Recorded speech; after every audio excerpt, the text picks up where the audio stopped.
আমি 15 অবধি গুনছি, তারপর তোকে খুঁজবো। 1 2 3 4। এই চিটিং করবে না, একদম চিটিং করবে না কিন্তু। চুপচাপ চোখ বন্ধ করে দেয়ালের দিকে ঘুরে থাক। ঠিক আছে ঠিক আছে ঠিক আছে।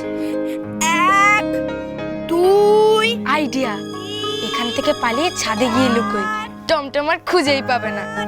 এই চিটিং করবে না কিন্তু। 7।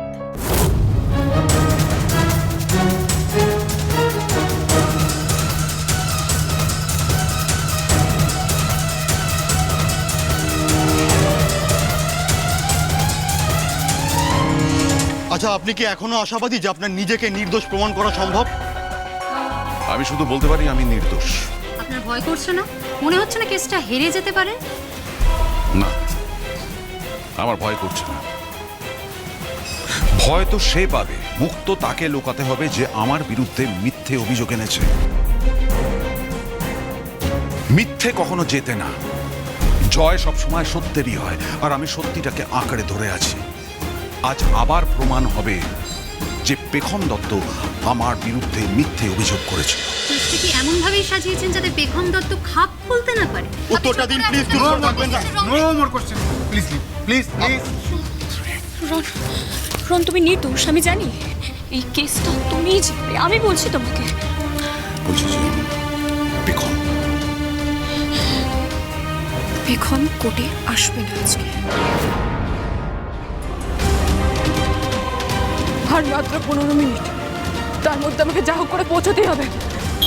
পৌঁছাতে হবে, আমি কোনো গাড়িতে পাচ্ছি না। দাদা please, taxi taxi taxi taxi taxi.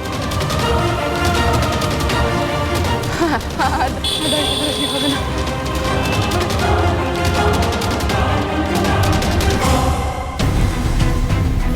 Mister Mrs Dutta, পেখম যদি এখনো না আসে তাহলে কিন্তু ভীষণ মুশকিল হবে।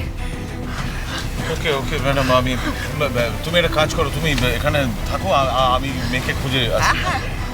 সাবধানে যাও। হ্যাঁ হ্যাঁ হ্যাঁ।